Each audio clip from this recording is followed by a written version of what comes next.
I had to need God to find God. I had to need God to find God. My story begins with two loving parents. They wanted to share their love with Christ with me. So I was born in Bakersfield, California, and I was raised up in Westside Church of Christ.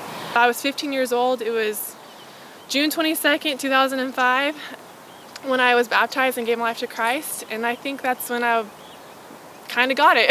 I think I realized I needed help. My mom is, I can say, the best mom in the world. She's fighting something that I don't think I could fight. I grew up with a mom who had chronic back pain. The summer before my college years, she got in a car accident, which left her with more back pain, more surgeries, and unfortunately, something happened in surgery and her nerve got hit. So now she has nerve pain. When I see my mom and how she's changed over the years because of that pain, my prayer is more, God, take that away if it's your will, but thank you so much for giving this to her because you have given her a blessing through it, being able to persevere through the suffering, rejoice in her sufferings. And so I turned that pain into a blessing. The Lord blessed me with a beautiful friend when I was younger. Her and I were inseparable. She was probably one of the kindest people I've ever met. What's unfortunate is that I took that blessing and I turned it. I warped it into an idol. I wanted to be her. I wanted to mimic her every movement. It got to a point where her faith became my faith. After this friendship had progressed and we got really close to the point where she was my life, she turned away. For whatever reason, she just turned away. And I remember that day very vividly. And it felt like my whole world came crashing down. I felt like I could not stand on my own 2 feet ever again. And I didn't know what happened. I don't know what went wrong. And I was very confused and lost. And I remember being on the floor in my room crying over this friendship. And then I found God. I needed Him. I needed God. And it wasn't until I realized that I needed God that I found Him. And I thank Him for giving her to me and then taking her away. That allowed me to turn the pages of my life and go to ACU, Abilene Christian University, where then I stepped foot on campus. I only been to once, didn't know a soul there, and I met amazing people, amazing friendships, and they're the ones that helped me in my walk with God. We went to a Christian school, but that doesn't mean much unless you actually are the Christian in the school. God gave me people who showed me the way, and I got the chance to be wrapped up in refugees in Abilene, Texas. So I graduated, and then this past May, and 2 weeks later, I get on a plane and go to Kenya.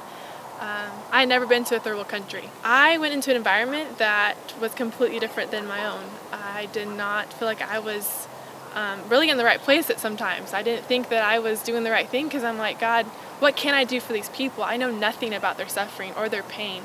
The way, and He showed me how to serve Him ultimately through relationships. And so I was in one of the largest slums in Nairobi 5 days a week with people who had the biggest smiles and they have the biggest hearts and they're so hospitable and they wanted to share their life with me. And it was more about Jesus than anything. All of the barriers that we have or I have with them kind of fell down when Jesus was in the picture. And so I think through that, God revealed more of His love to me and what really matters in this life. And that more than anything, it's not stuff, and it's not things, and it's not even my body or my health. The low points and high points of my life definitely go together. They go hand in hand. My highs could not happen without the lows. Absolutely not. When I look back in my life and I see where I am today, it had to have been the lows that got me here. And I'm so thankful for those lows because it's only when you're in that fire that you learn and you grow and you realize that, oh my goodness, I need God. And so I am so grateful for, even though it seems like you are in the fire for so long and then you're out of it and then you're fired again, you're going, what's going on? But it's that constant reminder of I need Him every single day of my life. And so in a really strange way, mysterious way, God uses that. When I look at my future and when I will review over my relationship with God, I come to this conclusion of it's not about location, my physical location necessarily. I know that God can work in wonderful ways, and He can talk to us or tell us or open doors and push you out that door if it's necessary. But I also know that God just wants me to embrace the love that He's freely given, and in that love serve Him in a way that I want to then share that love, because it's one of those things that I don't want to keep. I am just so grateful for God giving me this gift, and I know that since it's for everybody, that I also want to share that. I don't ever want to get stuck on, which I do at times for sure, get stuck on, God, what can I do next? Where am I going? I need to be told. Why aren't you talking to me? When really He's right there, and I'm not acknowledging that He's right there. One thing that I try to cling to when I'm in a state of confusion is Micah 6:8, because I feel like it gives me a direct kind of announcement, if you will, of how I need to live my life for God. And it is just to, what does the Lord require of you? To act justly, love mercy, and to walk humbly with your God. And so in my life, I want to do that. I want to be that in whatever context.